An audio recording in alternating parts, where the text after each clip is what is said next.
of the stuff that movies are made of the stuff that revolution is made up, I think is one of the things that was recognized in the country yesterday. Wanjira Wanjiru is here with us this morning. She is an activist and she is also a co-founder of the Mathare Justice Center. Good morning and thank you for being with us again today. Good morning. Thank you for having me once again. How are you? I am well. Just your voice is barely there. Tear gas. Yeah. You were tear gassed yesterday. A lot of tear gas yesterday. But we survived. Yeah. Yeah. And you're here. We're here. Ready to go again tomorrow. Thursday. Yeah, tomorrow is Thursday. Yeah, tomorrow. It shows how intense things are. Exactly.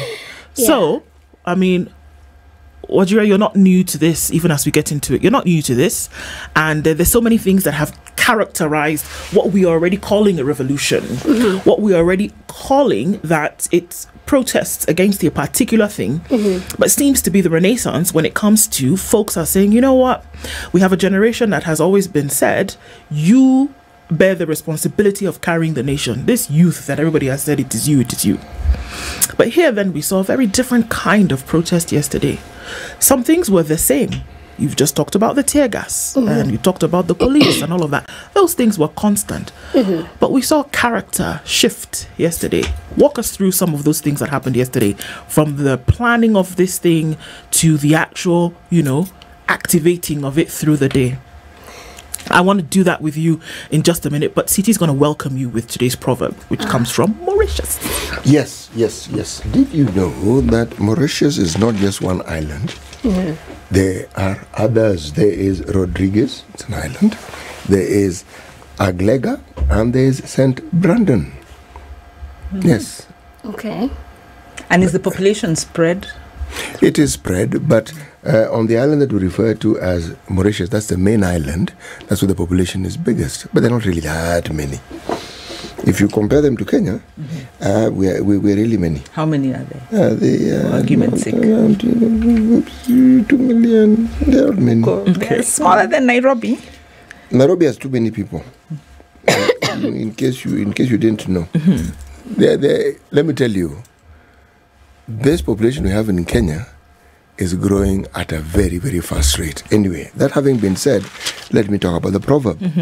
When the head is too big, it cannot dodge blows. Wanjira, what is that? Yeah? I like that proverb. How would you interpret it? When the head is too big, it cannot dodge blows. I would interpret that proverb to mean when you are, I think, full of yourself, you cannot listen to advice that could save you from danger, like someone everybody knows in this country. Okay. Yes. Direct. No. Okay. You expected a different interpretation. No. Wanjira's is just Gen Z. Yes. It's direct and to the point. Yes. Mine was long, but it was the same one. Yes. Same thing. Actually, I was going to say she wasn't talking about you. But she was talking about somebody we know. Yes. Okay. So, I think that's interesting. I think that hit the nail on the head in terms of how it relates to today. Yes. So just walk us through yesterday, the planning of this whole thing. Usually they say when you want to plan something like this, you never let anybody know who the leader is and you just go because that person then can be targeted. So what happened yesterday? I mean, we saw the pictures, we're seeing the pictures, we saw the videos, people were on the streets, everybody was moving in one direction. What happened through the planning of this and what was the goal at the end of the day? I think what happened yesterday was historic in the history of our country, in the history of protests. I've been to a couple of protests in this country, but nothing like yesterday in the streets of Nairobi. One, because there was no one particular leader of the protest. There was no one person we could say, this is our leader. Everybody was showing leadership from the point where they are at. So that is a major win. Depersonalizing protests, which is also a political win because the government cannot call one leader and say, okay, let's sit down, let's negotiate. What do you guys want? That means that the majority of the people's voices has got to be listened to. The other thing I noticed was there was organic coordination among the protesters.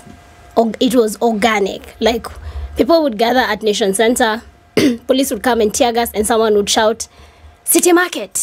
So everybody knows the next stop is at City Market. So everybody goes and gathers at City Market. Police organize themselves and come again, tear gas everyone.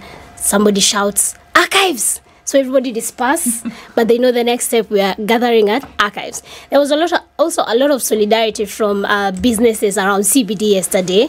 Unlike other times we were protesting, this time we saw businesses opening doors for protesters, hosting, giving water. Someone was just giving water to the protesters. Like, my sole responsibility is to make sure people who are protesting can get water. Others offered their professional services, like doctors said, in case anyone has been injured. And a lot of people were injured by in yesterday's protest. They can come at XX hospital and get medical treatment for free. And lawyers flocked Central Police Station and every other police station that protesters were being held, Kilimani and Kamukunji. We saw Kenyans come together for this country yesterday in all spheres. The young people were so unafraid. The protest started at 11 a.m. and were ending at around 6 p.m. All these hours of running battles with the police, all these hours of tear gas. By the hour, we saw more and more enforcement from the police. We saw more police vehicles, more tear gas, more as the hour passed. But then again, we saw even more resilience from the Gen Zs and the millennials that were on the ground. It was beautiful to witness, I gotta say. It was nice. It was nice. It was nice to see the resolve and the fight in the spirit of the young people of this country, and the fight for our lives that really happened yesterday, because it was a testament to the political sphere in this country that we are not going to watch as our country goes to the dogs and do nothing about it. What do you think was resolved yesterday? Or what do you think, what goal was actually reached yesterday? I would say what goal was reached was the reclaiming of people power and understanding of the sovereignty of the Kenyan people by the new generation of youths. That is a major, major win. And it came from understanding that there's absolutely no one to fight for us now. It came from a point of, if we do not self-preserve as a youth, as a people, we're going to have very difficult days coming by for ourselves and even the children that we are bearing and our siblings. So I think that was a major win for us as young people, realizing that there's no Messiah, there's no Savior, there's no Raila, there's nobody. It's just us, and fight we must. Wow. That is extremely powerful. What would you say to those people who showed up for the first time yesterday and felt a bit lost because they expected to have more guided demos, and it was just smoke here, smoke there, people running, and I must confess, I'm not a Gen Z, I'm not a millennial. I'm used to the very traditional demos. I was among some. There were groups of youth that had come, but couldn't get it. What would you say to them? Because they came for a reason, and they were mobilized on social media, right? Speaking to what you say, people have realized they better step up. But then they were a bit lost. What would you say to them? Because I'm hoping that this bill will be watched until the very end. Yeah. Yes. I think it was really brave that they chose to come, and we actually celebrate every single Kenyan, every single person who came to the streets yesterday. But sasa ukifika ground unasoma rada. Don't come with the preconceived conceptions about how things will be. Even us, when we're planning protests, we plan them a certain way. We expect them to go a certain way. But when the protests are actually happening, things change, you know. We cannot bet on police will not tear gas us or will not arrest us, or because this has been the history. But Kienda, we see this is how things are. And many people stayed, actually. Many people went with it. If this is it, and I saw them, everybody was doing their bit. And there was a protest here, and there was a protest there, and there was a protest there, and I think even police were overwhelmed, to be honest. Yeah. Do you think anybody lost sight of the end go here, because what we were talking about when all of this started was that this finance bill, in the way in which it is couched, cannot be what Kenyans are going to go into in the next year.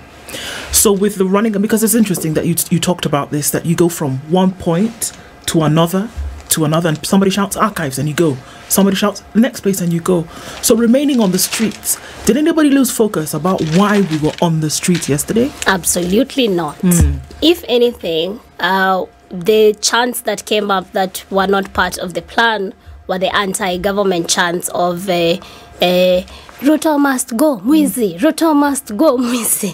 Those were not things we had foreseen as planning the protest. We had known that we are going to talk about rejecting the finance bill. But when we were protesting, I think that feeling of why is even our president treating us like this? Why are we even now being tear gas when we're being very peaceful? The other thing I must mention about the protesters was that it was the most peaceful protests Kenya has had in terms of the protesters. They did not cause any violence, any havoc, any destruction of property. They were very clear about the objective and the mission of the protests. So there were different chants, of course. There were different songs, even singing. When people are arrested, the songs of patriotism. Oh, it was beautiful. Yesterday was a day to remember in the history of our country. Politicians are wondering what to do with all this, because politicians are the ones who call protests that can bring the city to a standstill. What do you think the role of the politicians is moving forward? The role of the politicians is, as mandated by the Kenyan Constitution, to represent the voices of the people, which they have failed drastically. And that is why the people are choosing to represent themselves now. When we say we are going to occupy parliament, it's because our representation has failed to represent us and is counting on representing the president, who is seen to have betrayed us in very many fronts. If you remember, the campaign period was about hustler, was about the hustler narrative, was about making things better for wananchi, especially the struggling masses of this country. And 2 years in, we have the most punitive finance bill we have ever seen. And the representatives are not being the voices of the people they are mandated to be in the Constitution. So the role of the politicians is to be representatives of the people of Kenya, wherever they are. And that is why there was the idea to text MPs, your member of parliament, and let them know that you need them to vote no. Let them know your position as a constituent on this finance bill. And even threats of recalling them if they do not adhere to these voices of the people. Yeah, I think there was a lot of boldness and a lot of courage yesterday. And I think one of the things that have been said previously is that folks don't know their rights and how they're able to push for that. But I think we saw the boldness and the courage push through even this video that we are seeing here, when it was, why are you arresting me? What is it that I have done? That when we lose our fear, they lose their power. And that was something that came through yesterday very, very clearly. And I think it spurred people on to the realization, and even people who are watching from, the rafters, and it spurred people on to the realization that actually there is something that you can do, that there is a level of participation that you can be involved in for the betterment of the country. But then the question is, was it a Tuesday affair? And will it continue until Wednesday, Thursday, July, September 2025? And I'm not saying go into the streets every day. What I'm saying is that will that same feeling, will that same action, will that same participation be sustained over time? That's a good question. And maybe to clarify that video was from 2020 protests, Saba Saba March of Our Lives, when we were protesting against unlawful killings of poor youths in the slum areas. Now, is this something that is going to be sustained? Is something that we need to discuss, because there's a shift in public participation in this country. There's a shift from the protests that we saw yesterday. We can see that these protesters that were there yesterday are protesters that actually know their rights, actually know the law, actually understand the Constitution of Kenya 2010, which states that all sovereign power belongs to the people of Kenya, which states that we have a constitutional mandate to put our leaders in check. So yesterday, it was Kenyan youths coming to exercise their constitutional mandate to ensure that they are putting the leaders in check, the employer-employee narrative, realizing it, breathing life to the 2010 Constitution. So I think moving forward, there's going to be a trajectory of going by the rule of law, of going by the Kenyan law, the 2010 Constitution, of going by what is right and what is just, which is, we can say that the Nyayo era tactics are now on a deathbed in this country. The Nyayo era bullying, the Nyayo era inhumane treatment of Kenyan citizens. That era is now on a deathbed in this country. Really? It is. It is. If you were in yesterday's protests, you would know times are changing in this country, because that was nothing like I have experienced in all those protests I have gone through. There was a deep, deep resolve to salvage our country from what is eating us from within. There was a deep, deep resolve to really stand for what we believe is right and is just. And I feel this is something that is going to continue. I feel this is something that is like a Pandora's box has been opened. It's like saying, oh, we can actually bring change into our country. I'm in agreement with you on that score. I'm actually in agreement with you. Why do you think the police behave the way they do? Because this is a peaceful protest. Why lobby tear gas? Yeah. There was no one causing damage. There was no one who was doing anything untoward. Why lobby tear gas? That's a good question. If we look at the history of police in our country, police come from the colonial era where they had to deal with natives. And this is a continuation of dealing with natives because our country is still not our country. We are still loaded over by neocolonialists. Neocolonialists, yeah. Yes. So there has not been that delinking of understanding, especially from the police, that Kenya is not a police state, is not a native state, that this is our country and their constitutional law and mandate is to protect the Kenyan citizens. True, but bear one thing in mind. People in the disciplines, forces or services, there is a rule by which they function. They obey orders. Yes, they obey orders.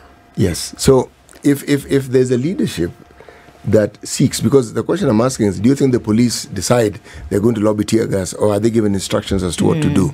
Because, they're given instructions. Yes, when they're not lobbying tear gas, they're looking for people to beat up, okay? So is it that they're instructed, just aim for the leg, don't hit the head, or when you spot someone, so break the hand, but break it from the elbow downwards?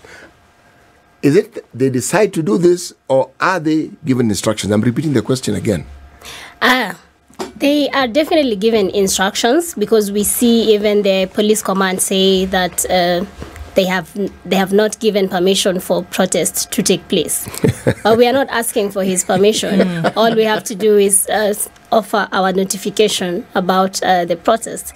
So again, there's a misunderstanding about the constitutional mandate of the police from the police forces. And the other thing is, yesterday, a police officer injured his hands while lobbying a tear gas canisters. Yes. If only he had chosen to obey the constitutional mandate. Because no one is going to do anything to you if push comes to shove. You are mandated by the constitution to protect the Kenyan citizens when they are protesting. And that was very unfortunate that that policeman suffered that fate. The other thing I noticed was policemen were actually kind of enjoying this activity of fighting with young people in the streets. They were having a good time at it, and we were like, this is so crazy. They're hurting us. They're tear gassing us. They're arresting us. But they're enjoying Why are they it. having a good time while doing it? Why are they laughing? Many people have said are punitive measures being taken, or punitive taxes, essentially, and levies that are being put on Kenyans. And that is what the protest was about. We saw a different character of the process. Wanjira Wanjiru is our guest this hour, an activist who was in the front lines of what happened yesterday. And Siti had a very interesting question as you went, and you talked about the humor or the fun and games with which police were going through that protest yesterday. Let me ask you something. If you look at the police service in this country and those who are employed within those services, they are Kenyans, yes. But would you say that they are treated well? Oh my, no. Where I grew up in Mathare, we had police houses right next. They would come to our circles and shops. So we know where they were staying, the police depots. And those houses were horrible. And they had to share those houses. The tiny little houses. So their living conditions are also just as deplorable. And we were also wondering, is this finance bill that we are rejecting the same that these police and their relatives will be subjected to, or is it different? Okay. If you look at the entire manner in which the police specifically, are treated in this country, the sum total of that treatment, could you say they've actually been brutalized just in the process? Because remember, in those very conditions, someone dies, they are called. There's a body that's decomposing, they are called. There is a fire. Anytime there's something wrong, you've been robbed, they are called. You live in those circumstances, and yet you have this mandate to look after other people, some of whose lives are better than yours. They're the same people who act as either chauffeurs or bodyguards and what have you. It's part of the service. Where I'm going with this is, when someone has been brutalized, this is me saying it, what do you think will happen to them when you put them in a position where they can return the favor to a different group of people? Violence begets violence. Yes. Yeah. Violence, yes, indeed, begets violence. And like I said earlier, there is a Maraga task force report that was tabled in December on the police service. And part of actually what it recommended is that all, from senior superintendent of police upwards, all need to be vetted afresh because of the corruption in the police force, because it costs up to 600,000 shillings to get into the police force during the recruitment process. And so the moment people are corruptly getting in through the recruitment process, whatever training you give will not work. And so they talked about so many endemic failures. This report was tabled in December, and you can imagine it's not getting the due attention that it needs. So one, we have a structural problem with our police. We've had a lot of reforms, but those reforms haven't dealt with the culture, they haven't dealt with the underlying. But the conduct of police on the streets is about instruction. It's about power and force. Because if you look at police services in other jurisdictions, like in the States, the Black Lives Matter, you can't compare police in the States with Kenya. Yet you see the same brutality. So we are saying for those who are charged with the care of lives of civilians, there is something extra that needs to happen in terms of the training, in terms of the discipline. It's about IPOA coming in. It's about the action taken. And like I was saying, it's about these members of parliament saying, can all those protesters be released? Because all that happened was young people were expressing themselves on a bill that touches their rights. Their rights. Exercising their rights. Exercising their right. Yes. They were being active citizens. The basic requirement of the Constitution. So my question is first, why lobby tear gas? In fact, there was a notification. They should have been on guard just to make sure people protest peacefully. Yeah. And only if people start getting violent or trying to and that didn't happen yesterday. What would have happened if there was no tear gas? Maybe it would have been a much quieter affair. Maybe it would have been less media, but maybe there would have been more people coming up. And we want to get to that stage where a protest is about people expressing themselves. So, let's ask the question then. If, let's take the view that they are given instructions to lobby tear gas or to do whatever it is they do, to what end? Because we see this has been happening from time immemorial. In an earlier time, when some of the people who are now older were younger, they had the same zest and same zeal as you're seeing now. And yet, we had a situation where we didn't have this constitution. That constitution, literally, you had an all-powerful president who had literally the life and death over you. So you knew exactly what could happen to you when you opposed such a system. Okay? Yet they did. If you look at the police brutality, and now, there is a difference, but it's not that big. Not really. Somewhere along the line. But then, if you also look at what we're dealing with here, you're talking about the finance bill. Beyond the finance bill, there's the question of how do we get into a position where you have those whom we have elected to look and to shepherd and to ensure that our lives, we live good lives. How do they get into a position where they decide to make decisions that clearly will make our lives more difficult? What is it that's happening to them? Because that is the root problem, if you ask me. The finance bill is a symptom. It's not an end. So you get to the finance bill, but has the problem gone? No. No. And that is why there's a deliberate effort to target the representatives of the people in terms of how they make decisions in Parliament, because Parliament is the lawmaking body in this country. That is why you see people saying, after this, we are not done.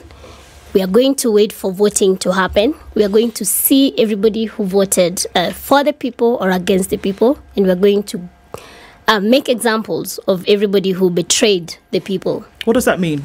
Recall, especially with the new improved and made it easier to recall a member of parliament law now.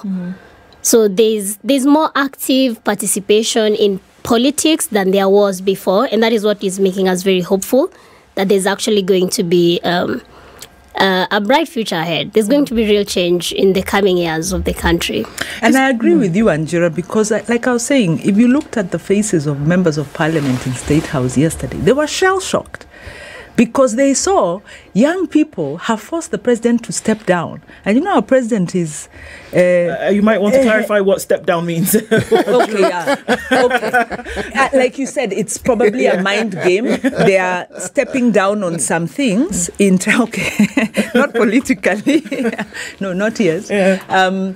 They've stepped back on some of the taxes, but you need to watch because, of course, there are others that have come into play.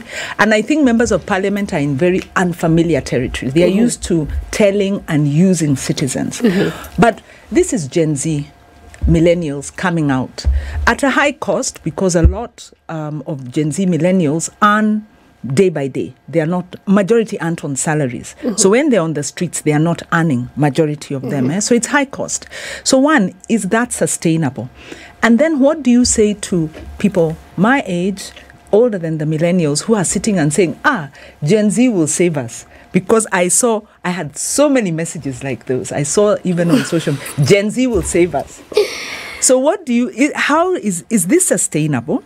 And then what do you say to those who are now waiting for, now Rao has gone, Gen Z have come. This leaderless, whatever, this very... They have leaders. They're not leaderless. Yeah, but horizontal leadership, kind of. That's true. What do you say to those who are saying now Gen Z will save us?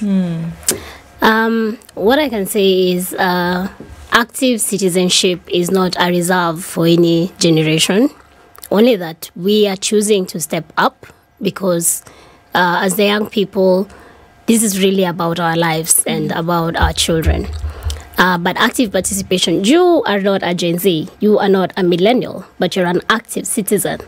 And when we clear the ground from all this unlawful dealing of protesters, because there will come a time when protests in this country will not be full of tear gas and unlawful arrests. Amen. Amen. Amen. Praise the Lord. Amen. Praise the Lord. Hallelujah. Yes.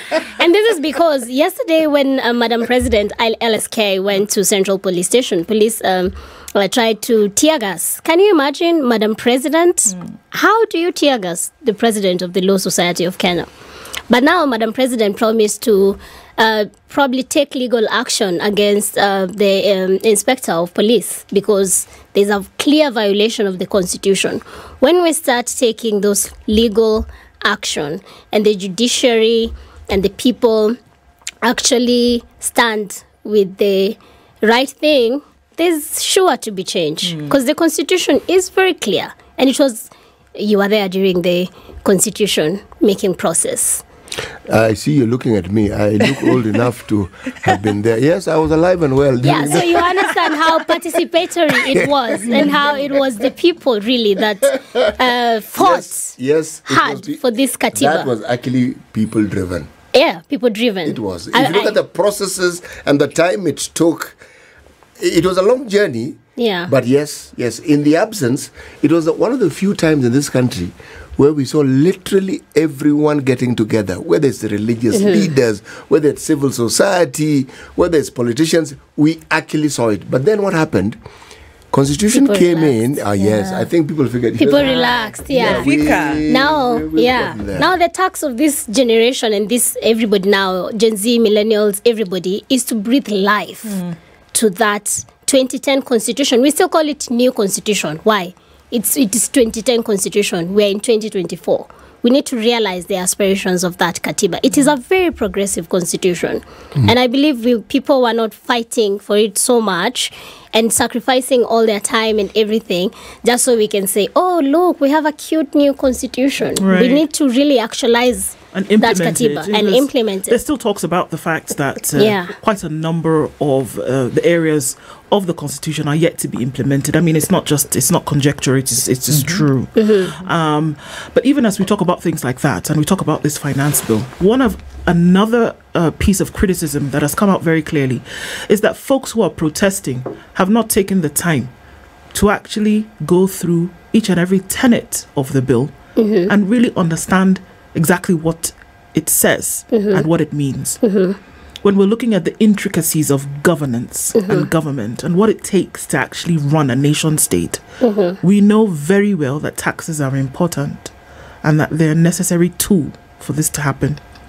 So when we look at these protests and the manner in which they are mushrooming now, and when I say protest, it's not just in the streets. Protesting that somebody's reading a document where previously they wouldn't have. That's a protest to the status quo. Sure. In the moment where somebody's speaking out in knowledge, is not out in the streets, but it's a protest to the status quo that you choose now to bring on knowledge and understanding of what governance means. That's a protest in itself. You don't have to be in the street slinging and throwing. For me, a gathering and, reinstituting of knowledge is also a protest to the status quo. It means that now you'll be more empowered. So I think that's important for us to also understand. But at the same time, to ask the question that everybody who is protesting in whatever manner, do you think that there is a clear understanding of what is being protested against? Because that's a tool that anybody on the other side will actually use and say, you know what? You don't even understand what you're protesting. You don't understand the intricacies of government. You don't understand what is really needed for us to come about with some of these things. What would you have to say to that? That's a good question. And it brings me back to the social media, what are they called? Influencers that took it upon themselves to educate the public on this finance bill in various fashions, like Shauna. Yeah, that name, Shaun Arwa. Yeah, that's the name. When she was trying to explain to the people about 800 million that is going to be for the president to decide whatever it is he wants to do with it, in a country where school-going children have been denied food because there's no budget allocation for that, that will push you to the streets if this is what the finance bill is is standing for. The other thing is, and we have said this before, Kenyans actually do not mind paying taxes as long as we see what our money is going to. But where is our money going to, really?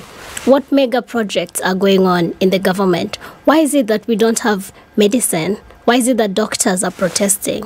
Why is it that teachers are protesting? Why isn't the nation functioning as it should be from the even previous budget? What's happening in the education sector, in the health sector? Where is our money going to is the question I think most Kenyans are asking themselves. And now we cannot answer that question. And then a bill is tabled to increase even more taxes. That makes it outrageous. That makes you want to come out to the streets and say, hey, no way. No way. And that is what we saw yesterday. So a lot of people understood that they were rejecting more taxation yesterday from already a high cost of living situation. A majority of these in this country, they are unemployed, as you have said. High cost. A majority of already don't have work. There was a bill that said every Kenyan youth should pay 300 shillings a month, whether you're unemployed or not. I mean, that is so insensitive. The mandate of the government, first of all, is to ensure that youths get employment. Every year we are churning out graduates who are not absorbed into the job market because there are no jobs. The other thing is there are other ways to improve the economy of the nation. It's not just taxation. No country ever prospered through taxation. And development must center the development of the people. Development must be development of the people of Kenya. It must not be development of debts that we are seeing the president take every now and then that cannot be accounted for. Can we have even an audit of these debts that are taken in the name of Kenyans? Can we know what they are going to? Because we do not know. We really don't. And we should know. We need to know. We need some sort of accountability about the finances in our country so that we know school-going children are not able to get food because of 1, 2, 3, which is a priority, Yeah. Is it enough? That's I think that was it. I think it's enough. Is it enough? What has happened? What took place yesterday? Is it enough to now lurch ahead? It's a good starting point. It was a very good starting point. It's a beautiful starting point. It's not just good. We need to keep the momentum going. We must not drop the ball. It's not just good. When you have a situation where people make decisions and realize that it is their life and they have the ability and the means to make decisions as to how their life should be managed, that is a monumental change. It is. Yeah. Yes, instead of waiting for other people to make that decision for you, because we didn't trust people to do that, and they have not done it. That is as politely as I can put it. And they will not do it. And they seem to show no signs of ever wanting to do it. We've seen it over and over again. And they are in hot soup. Exactly. They're in hot soup. They are in hot soup. Actually, like you say, we haven't tested the Constitution fully. No, we need to far test from this it. recall. Make it really expensive for politicians. But, to the question that Ndu asked, citizens don't have to know every clause of the law. That's not how public participation works. It's enough that citizens understand the implications of government on their lives. In fact, government has a duty to simplify. The influencers are taking the role government should be playing, because part of the reason our constitution is written in plain language is so that it's accessible. So even our finance bill should be written in plain, simple language, which should tell us the impacts. Now, government doesn't do that, but our influencers have come, and in 3 minutes, they give a clip. Plus, people are living the reality. When you go to put your tokens in the electricity meter, you know how often you used to replenish. You know how often you're replenishing now. If you're buying gas, you know the cost of gas. If you're shopping for 2,000 shillings, and that used to serve you for so many weeks or whatever, you now know how long it's serving you. So people are living the reality. Now, we also know that there is corruption. The Auditor General has said on e-Citizen, which every Kenyan has to use, that she's not able to ascertain where those service charges are going. So, of course, when you do that computation, the question is, why is that money not working for Kenyans? I have to ask Wanjira really quickly. So, I mean, we're winding down, but there's obviously a message that is latent and in the fore, both at the same time.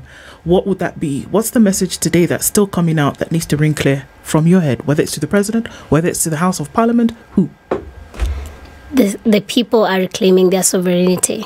The Kenyans have decided to have a say on what goes and what does not go in this country. And this is upholding the rule of law, upholding the Constitution of Kenya 2010 as we march towards dignity and social justice in this country. I also want to say a huge thank you to the women that showed up in yesterday's protest. They showed up in huge numbers, and that is historic as well. We have not seen so many young women come to the protest yesterday. There were a lot of young men as well, but just to say hongera sana kwa wanadada ambao walijitokeza kwa mapambano jana. Wanjira Wanjiru, thank you for being here this morning. Of course, the conversation continues. This is the Situation Room, the only way to start your day.